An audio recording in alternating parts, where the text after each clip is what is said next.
তিনতলা থেকে আমাকে যখন ধাক্কা মেরে ফেলে দেওয়া হয়, তখন আমি দেখতে পেয়েছিলাম আমার স্বামী আবিরের মুখটা। আমাকে ফেলে দিয়ে মনে হলো আনন্দ পেয়েছে, পৈশাচিক আনন্দ। আমার নিজের জন্য খারাপ লাগলো না, খারাপ লাগলো আমার ভেতরে থাকা আরও একটা অস্তিত্বের জন্য।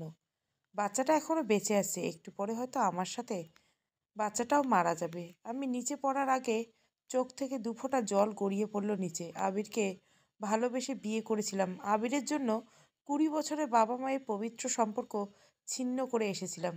শাশুড়ি মা নেহাত ভালো ছিল বলে আমাদের সম্পর্কটা মেনে নিয়েছিল। তবে তার সুপুত্র যখন জানতে পারলো সে বাবা হতে চলেছে, বিষয়টা ঠিক হজম করতে পারলো না। কয়েকবার বাচ্চাটা নষ্ট করার কথা বলেছিল আমাকে, রাজি হয়নি, বরং অবাক হয়েছিলাম তার এই পরিবর্তন দেখে। শেষে আজ সারপ্রাইজ দেওয়ার নাম করে নিয়ে এলো ছাদে। তোমাকে আমার ভালো লাগতো, এই আবেগের বশে হয়তো বিয়েটা করেছিলাম। তবে এখন বুঝতে পারছি সেটা ভালোবাসা ছিল না। আমি এত তাড়ি বাচ্চা কাচ্চার বাবা হয়ে বুড়ো হয়ে যেতে পারবো না। কি করব বলো, তোমাকে মরতে হবে বলেই ধাক্কা দিল। ঠিক রাত 12টার পর আমি নিচে পড়লাম। ধপ করে আওয়াজ হলো। প্রথমে পেটে চাপ লাগার কারণে চিৎকার দিয়ে উঠলাম, তবে চিৎকার শেষ না হতে মাথায় আঘাত লাগলো।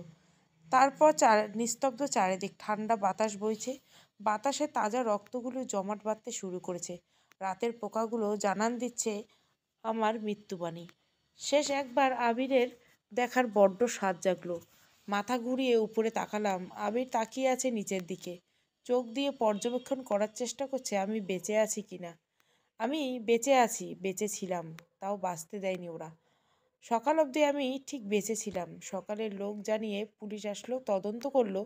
তদন্ত করে সিদ্ধান্ত নিল আমি আত্মহত্যা করেছি।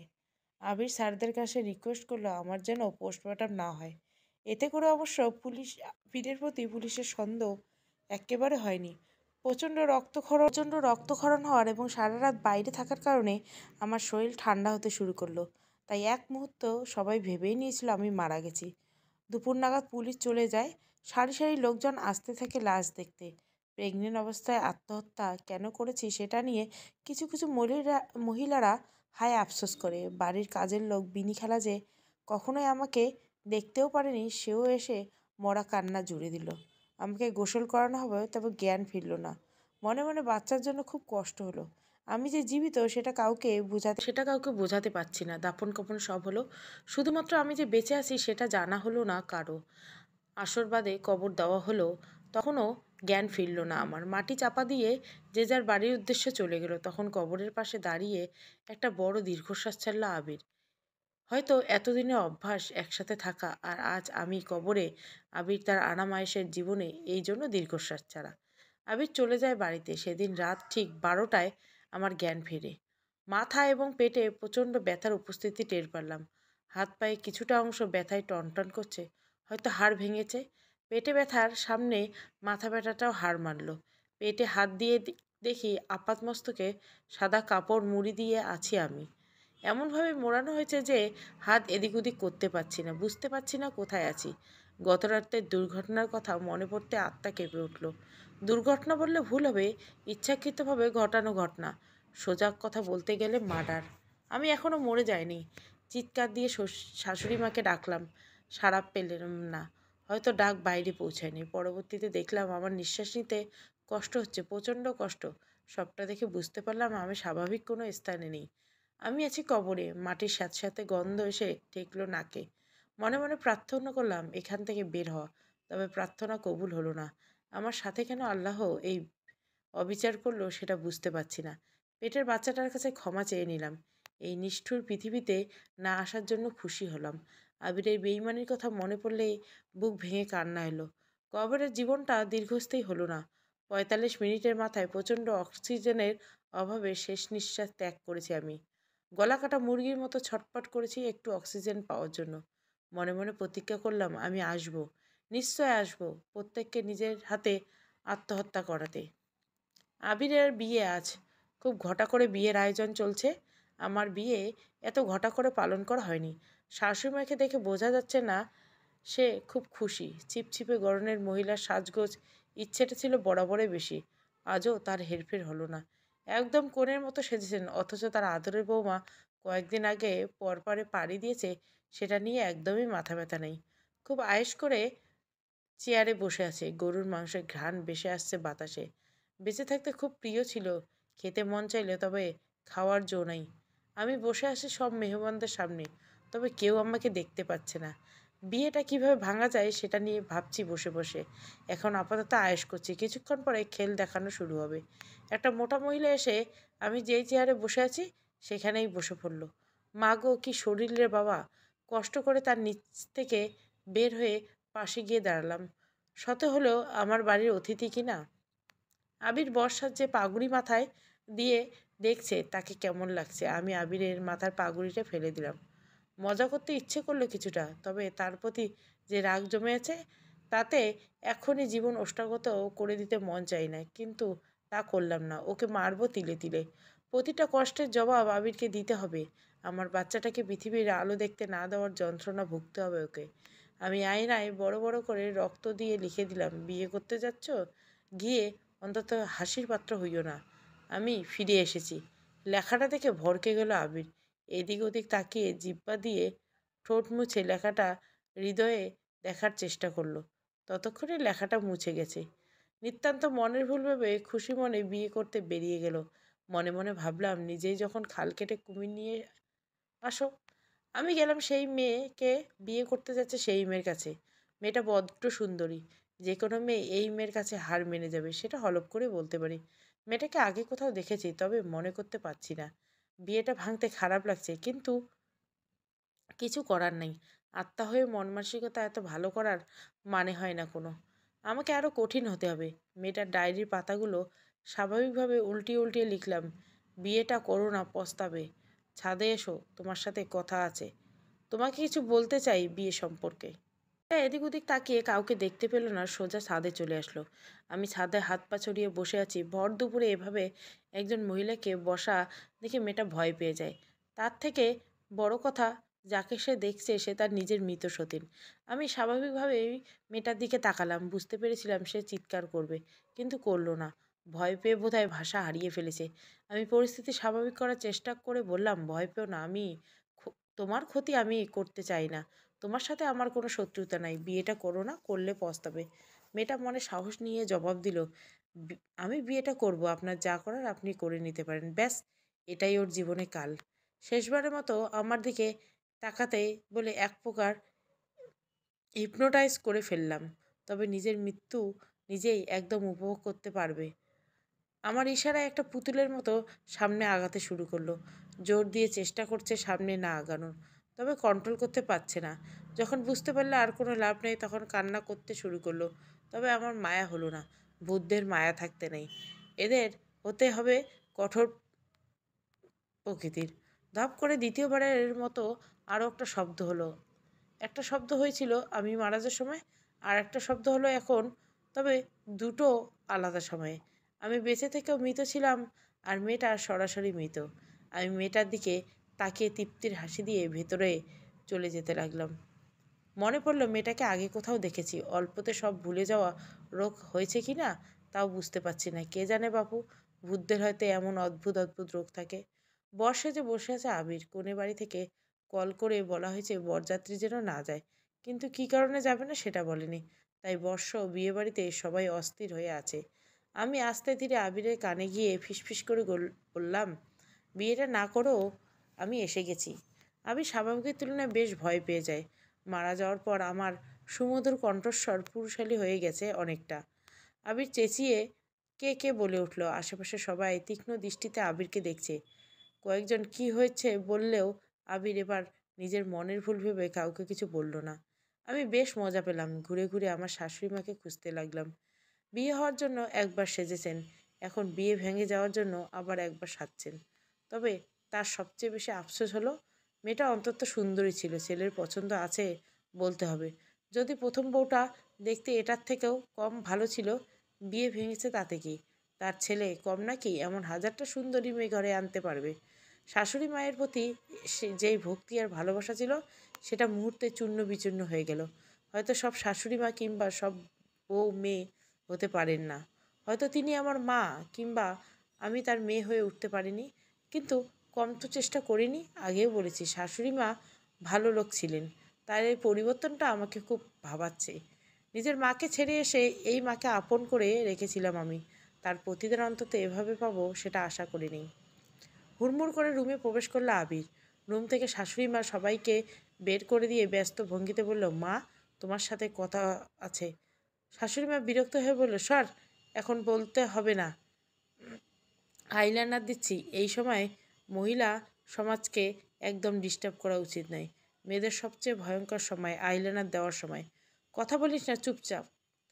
আবির দাঁতে দাঁত চেপে বলল, এর থেকে ভয়ঙ্কর ঘটনা আমার সাথে ঘটেই যাচ্ছে, সেই খেয়াল আছে তোমার?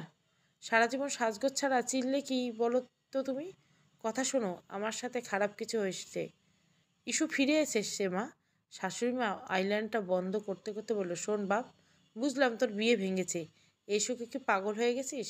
ইস্যু কিভাবে ফিরে আসবে? ইস্যুকে তো মেরে ফেলেছিস। আর তোর বউ আমাকে যথেষ্ট ভালোবাসতো, শুধু আমি কেন জানি সহ্য করতে পারতাম না। আসলে আমাকে আগে দেখা দিবে। চিন্তা করিস না। আর মৃত মানুষ কি কখনো ফিরে আসে? এটা রূপকথার গল্প না, এটা বাস্তব। চল গিয়ে দেখি তোর বিয়ের কি হলো। শাশুড়ি মায়ের কথা শুনে চোখ ভরে পানি এলো আমার। তিনি জানতেন আমার মৃত্যুর বিষয়ে। তাও আগের থেকে মনে মনে প্রতিজ্ঞা করলাম, যারা আমার আর আমার বাচ্চার হত্যার পিছনে আছে তাদের আমি কঠিন শাস্তি দেব। বিকালের দিকে আবিরের সাথে যার বিয়ে হওয়ার কথা ছিল সেই মেয়েটার বাড়িতে পুলিশ আসলো। সেই পুলিশ যে কয়েকদিন আগে আমার হত্যাকে আত্মহত্যা বলে চালিয়ে দিয়েছিল, শুধু লাশের জায়গায় ভিন্ন দুজন। ইতিমধ্যে আবিরের বাড়িতে জানানো হয়েছে যে কনের মৃত্যু হয়েছে। খবরটা শোনার পর আবিরের ভয়ে লাগাটা আরও বেশি শুরু হলো। ওর সাথে ঘটে যাওয়া ঘটনার সাথে এই ঘটনার মিল খুঁজে বের করার চেষ্টা করছে। বারবার পুলিশকে কল করে জানাচ্ছে এটা আত্মহত্যা না, এটা খুন। আমি অবশ্য আমার রুমের সিলিং ফ্যানে পা দুলিয়ে বসে আছি। পুলিশ বারবার করে প্রমাণ চাইছে, কিন্তু আবির দিতে পারছে না। আবির যেই কথাগুলো বলছে সেগুলো ভিডিও ভিত্তিতে এই আধুনিকতার যুগে নেই।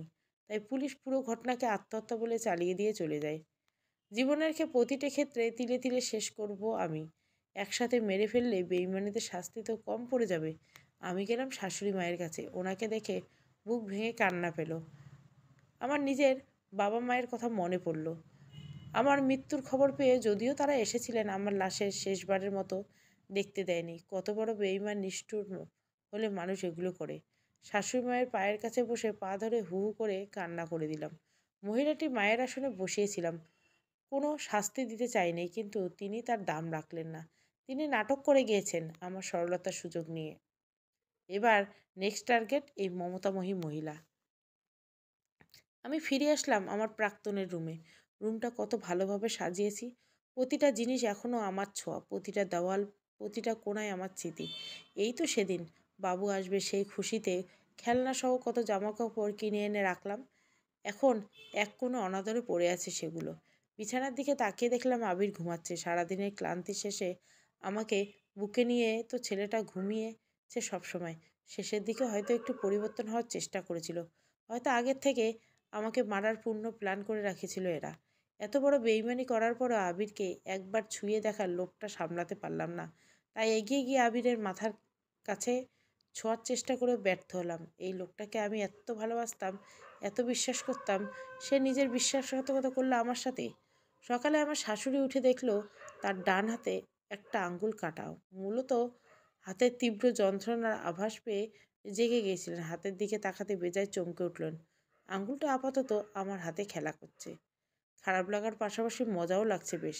এভাবে রং তামাশায় কয়েকদিন কাটাতে পারলে মন্দ হয় না।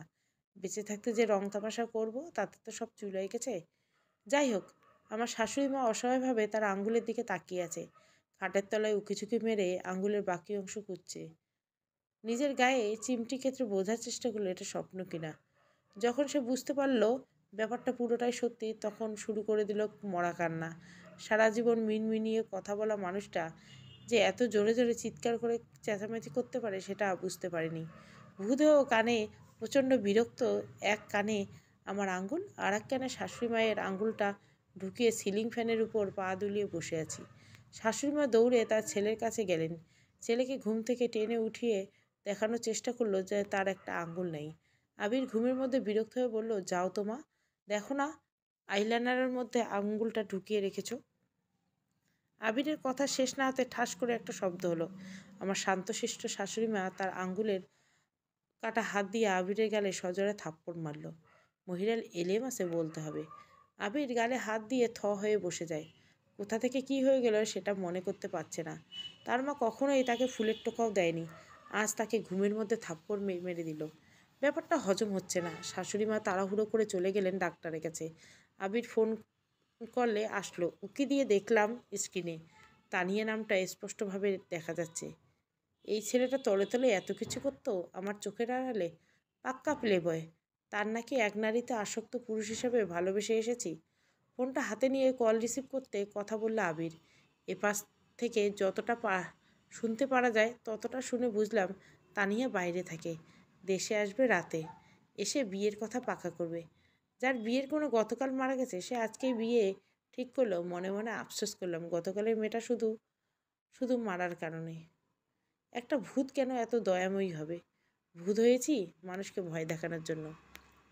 রাতের দিকে আবির তানিয়া নামে মেয়েটাকে নিয়ে ঢুকলো বাড়িতে। শাশুড়িমা ভুরু কুচকে জিজ্ঞাসা করলো, মেয়েটাকে?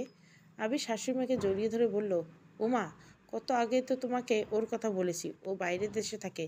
আমরা দুজন দুজনকে ভালোবাসি। ভালোবাসি শব্দটা ঠিক সহ্য হলো না আমার। বুকটা ভেঙে কান্না পেল।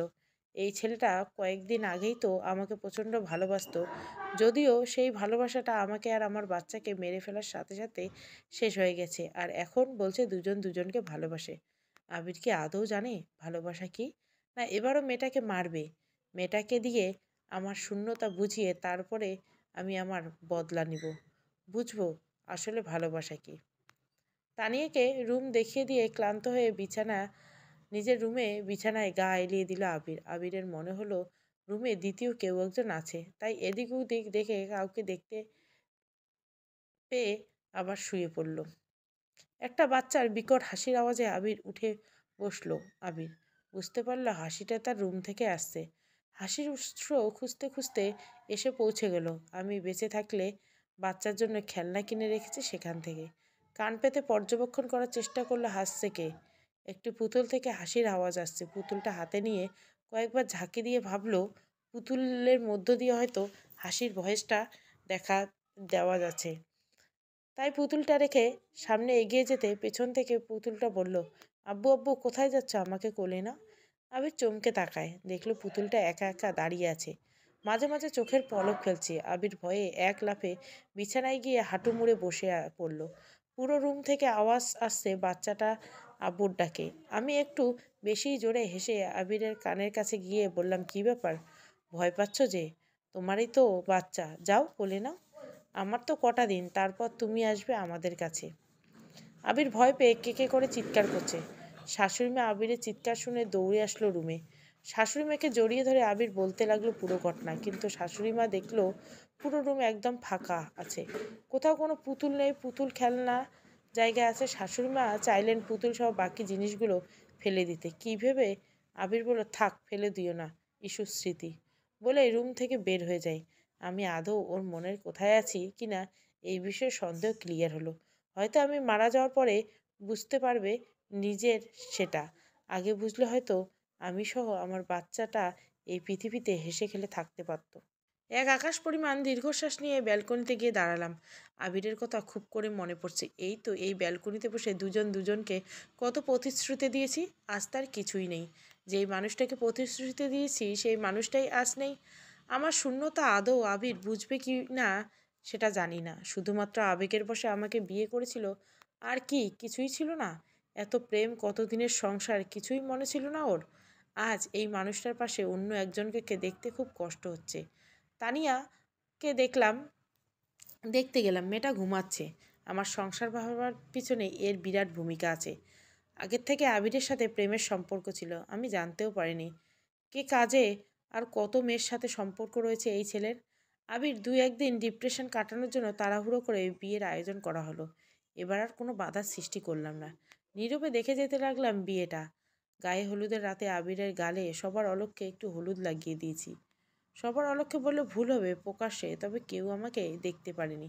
আবির টের পাওয়ার কথা ছিল, টের পেয়েছে কিনা বোঝা যাচ্ছে না। আমি হলুদ লাগানোর সাথে সাথে দৃষ্টি নিচু করে ফেললো, হয়তো অনুভব করতে পেরেছিল আমি আছি। হলুদের রাতে আবিরের কাঁধে মাথা রেখে সারা রাত আবিরকে দেখলাম। বেঁচে থাকলে এমন দৃশ্য দেখলে হয়তো আমাকে নিজে নিজেই আত্মহত্যা করতে হতো। আমি মারা না গেলে তো ওদের বিয়েটা হতো না, তাই মরে গিয়ে ভালোই হয়েছে। আমি আর সহ্য হচ্ছে না, তখন তো হতোই না।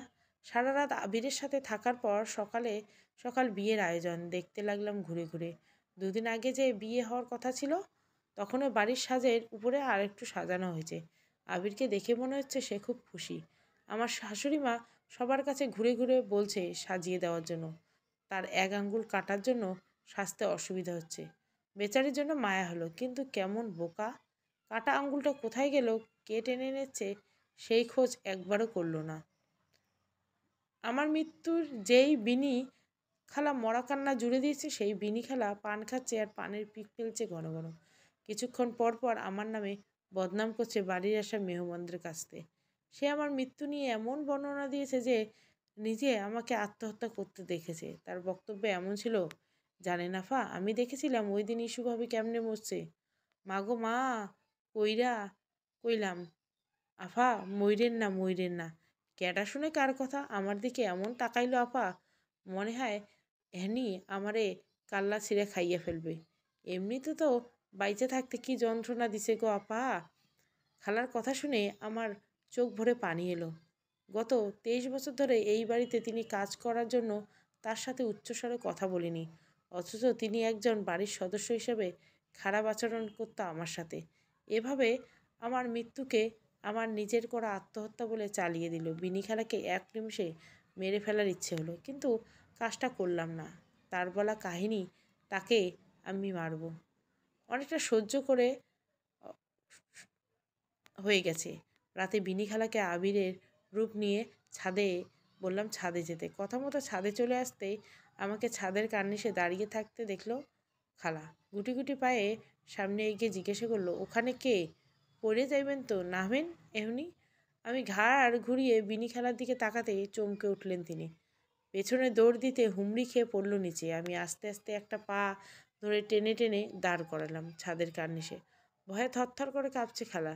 আমি শুধু বললাম, তোমাকে মারতে চাইনি খালা, মারতে বাধ্য করলে তুমি। তুমি তো জানতে আমার মৃত্যু কিভাবে হয়েছিল, কিন্তু সবার কাছে বললে আমি প্রেগনেন্ট অবস্থায় আত্মহত্যা করেছি। আমি মানতে পারলাম না খালা, আমাকে ক্ষমা করো। তবে চিন্তা করো না, তোমাকে বেশি দিন একা থাকতে হবে না, সবাইকে তোমার কাছে পাঠিয়ে দেব বলে সজোরে ধাক্কা মারলাম। অতঃপর আত্মহত্যা একটা পৈশাসিক হাসি দিয়ে ভিতরে চলে দেখলাম। গিয়ে দেখি বিয়ের কাজকর্ম প্রায় সব শেষ। আবির কাগজে সাইন করছে, সাথে সাথে চোখ বন্ধ করে ফেললাম। এই দৃশ্য আমি নিতে পারিনি। এক কোণায় অসহায়ের মতো দাঁড়িয়ে দেখছি আমার স্বামীর বিয়ে, বিনি খেলার মৃত্যু, বাড়ির সবাই শোকাহত। তবে দীর্ঘ 23 বছর কাজ করার পরেও আমার শাশুড়ি মায়ের মায়া হলো না। বুঝতে পারলাম মহিলার মায়া দয়া কম। এমন মহিলাকে মহিলার সমাজে রাখা উচিত নয়। আমার ননদ তার বর বাচ্চা নিয়ে হাজির। খুশি যেন তার ধরে না, এত খুশি আগে কখনো দেখিনি। আবিরকে এসে জড়িয়ে ধরে বলল, দেখছিস ভাইয়া, আমার আইডিয়া শেষমেশ কাজ করে দিল। কেন যে ওই উটকো মেয়েকে বিয়ে করেছিলি কে জানে। আগেই বলেছিলাম তানিয়াকে বিয়েটা কর, এবার দেখবি অনেক সুখে হবি। একসাথে যে প্ল্যানটা কাজে লাগিয়ে মারতে পেরেছিস, সেটাই আমি খুশি। যাই তানিয়ার কাছে আমি, আমারই বান্ধবী। পেছনে পেছনে দেখলাম ননদের ভর ঢুকলো বাসায়। লোকটা সহজ সরল, কখনো বোনটিকে ছাড়া কথা বলেনি আমার সাথে। ভাইয়া সোজা আবিরের কাছে গিয়ে জিজ্ঞাসা করলো, বোনটি আত্মহত্যা কেন করেছিল ভাইয়া? আসলে কি আত্মহত্যা করেছিল নাকি? ভাইয়ার কথায় আবির চমকে যায়। আর চোখে তাকিয়ে বললে, কি বলছেন আপনি? বাড়ির জামাই জামাইয়ের মতো থাকবেন বলে হনহন করে চলে গেল। ভাইয়া ঠায় দাঁড়িয়ে রইল। দেখে বোঝা যাচ্ছে কষ্ট পেয়েছেন।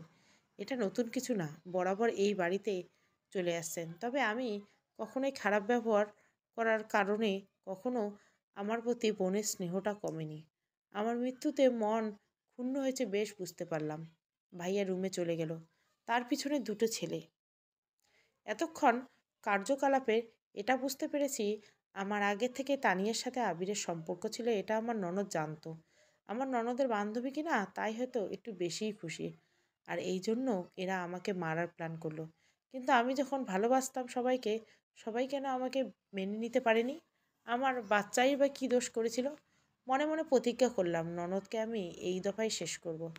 আমার ননদ এবং আবিরের সদ্য বিয়ে করা বউ এখন গলায় গলায় ভাব।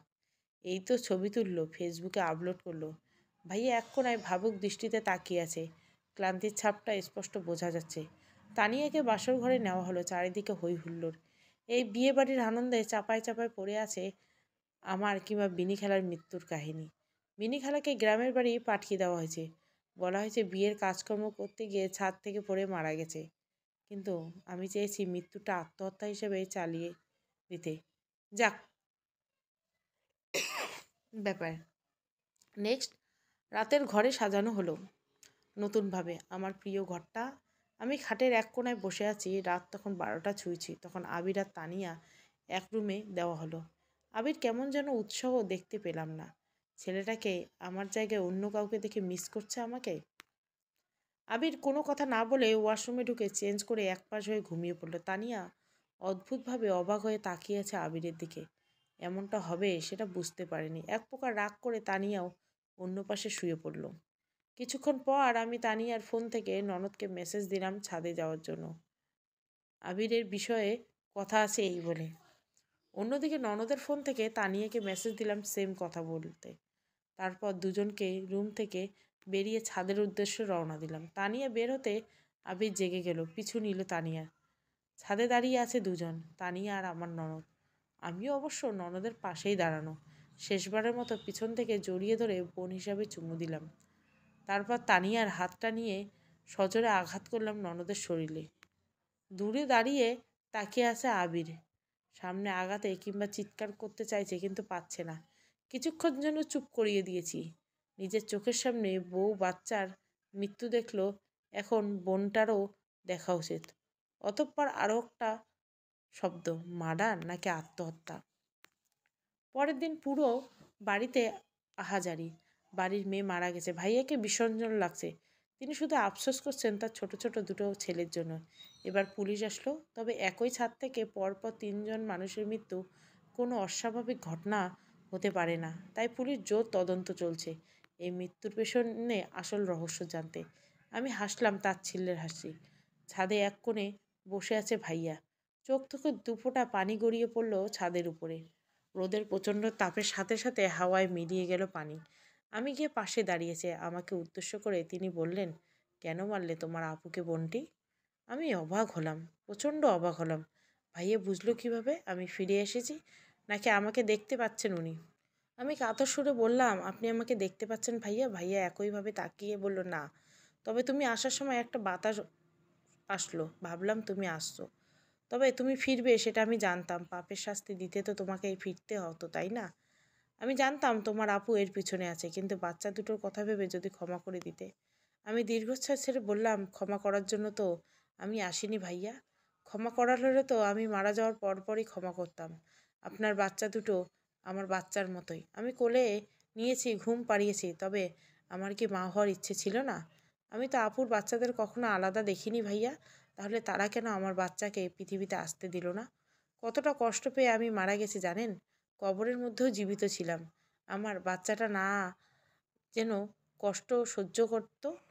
বাচ্চাটা হয়তো তার মাকে খারাপ ভেবেছে। সে তার মাকে পৃথিবীতে আসতে দেয়নি, কিন্তু তার বাবাই তো তাকে পৃথিবীর আলো দেখতে দেয়নি। আবিরের যদি অন্য পছন্দ ছিল, তাহলে আমাকে জীবনটা কেন শেষ করলো বলবেন? আমার হাতে উপায় ছিল না ভাইয়া, ক্ষমা করবেন, আসি আমি। ভাইয়া উত্তেজিত হয়ে আমাকে জিজ্ঞাসা করলো, এরপর কার মৃত্যু? আমি বললাম, জানি না, তবে আমার শূন্যতায় বুঝিয়েছে এই উপন্যাসের সমাপ্তি। পুরো ঘরভর্তি মানুষের মাঝখানে বসে আছে তানিয়া। আবির স্পষ্ট দেখছে তানিয়াই খুন করেছে। তানিয়া উৎসুক করছে আবিরকে বলে দিবে কিনা সেই ভয়ে। আবির বলল, না, কয়েকদিন আগে বউ মরেছে, বিয়ের আগে না। হওয়া বউ মেরেছে, এখন বিয়ে করা 7 বিবাহিত বউ নিজের বোনকে মেরে ফেলছে, এটা শুনলে মানুষ ছিছি করবে।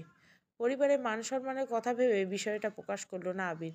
তবে মন থেকে যে আবির বিষয়টা মেনে নিতে পারছে না সেটা বোঝা যাচ্ছে।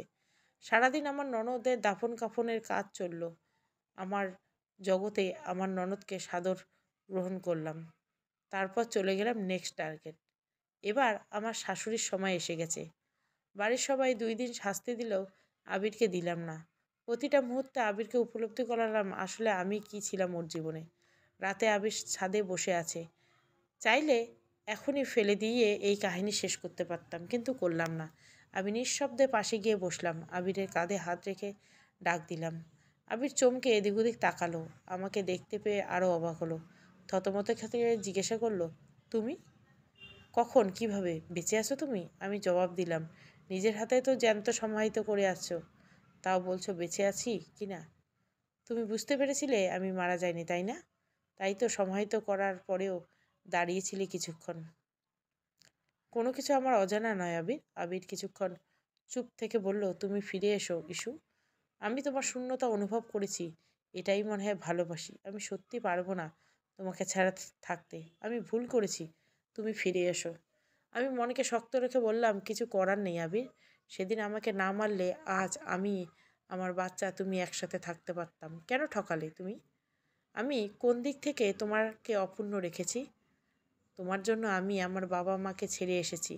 আমার লাশটা বাবা মাকে দেখতে দিলে না। আমার দোষ কি? কেন অভিনয় করলে?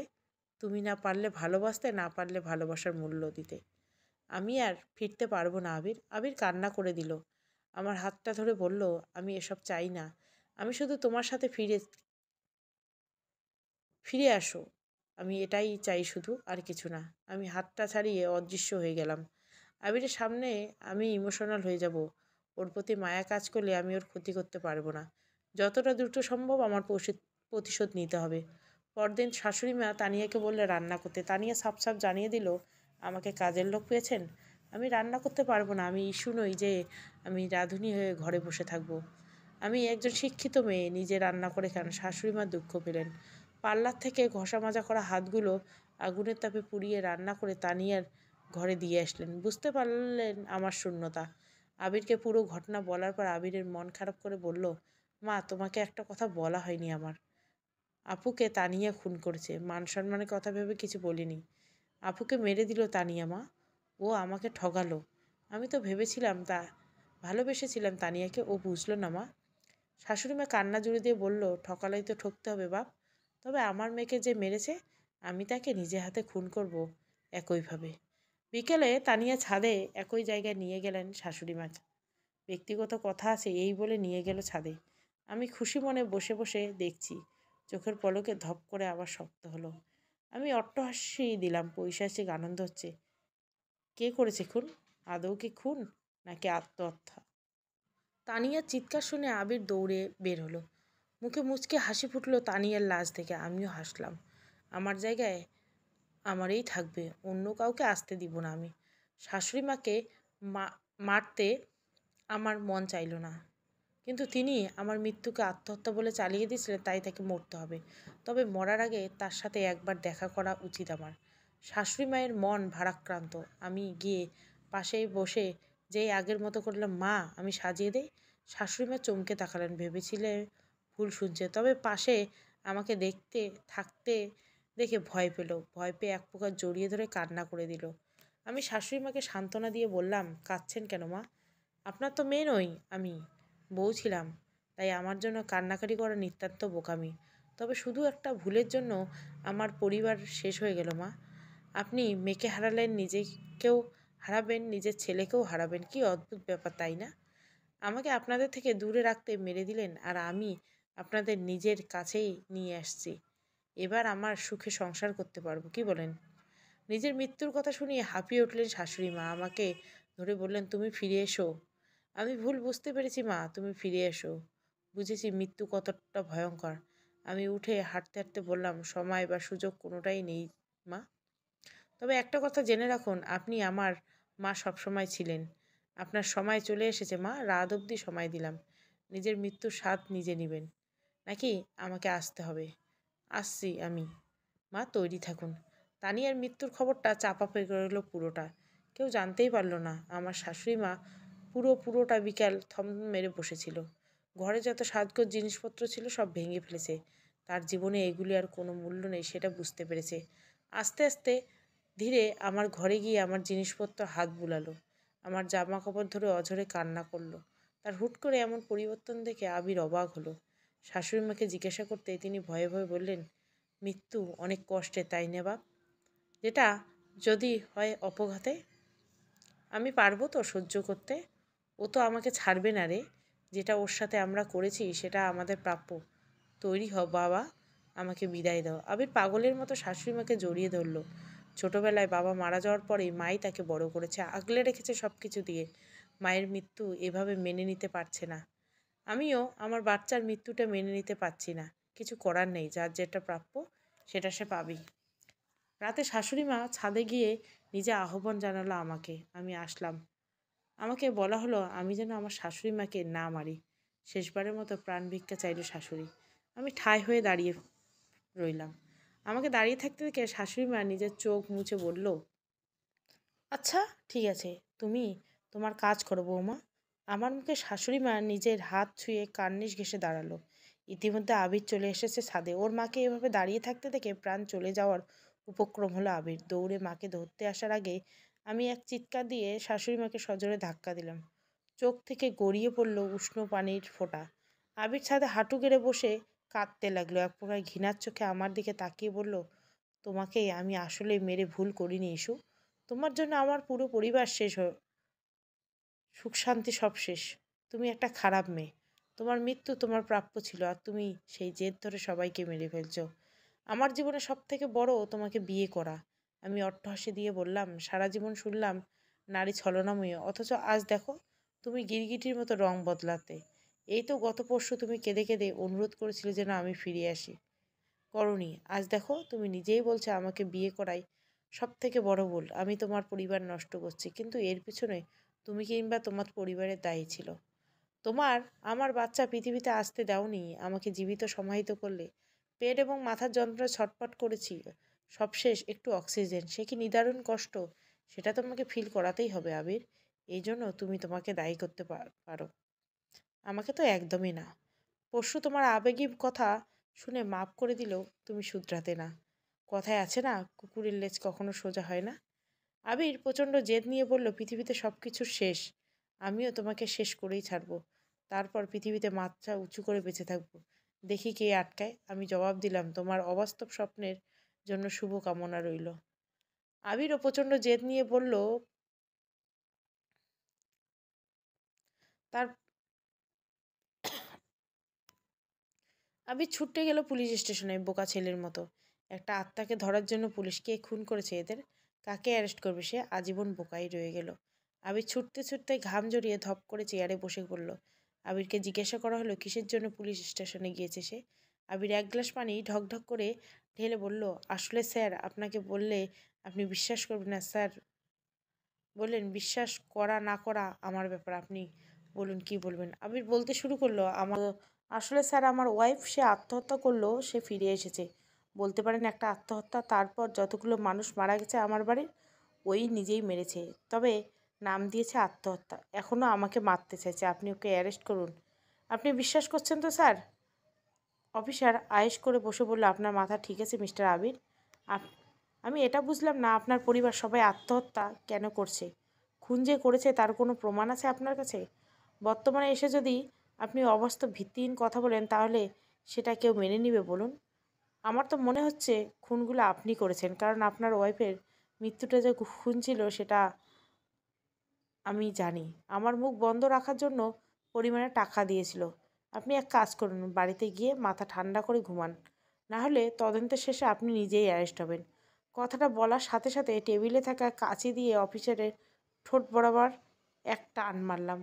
অফিসারের ব্যথায় জিহ্বা থেকে বের হলো চিৎকার। আমি জিহ্বার অর্ধেকটা এক কোপে কেটে ফেললাম। যেই হাত দিয়ে টাকা নিয়েছিল সেই হাতটা ভেঙে গুঁড়িয়ে দিয়েছি। শেষে আস্তে আস্তে আধামরা করে সোজা ছাদ থেকে ফেলে দেই আবিরের সামনে।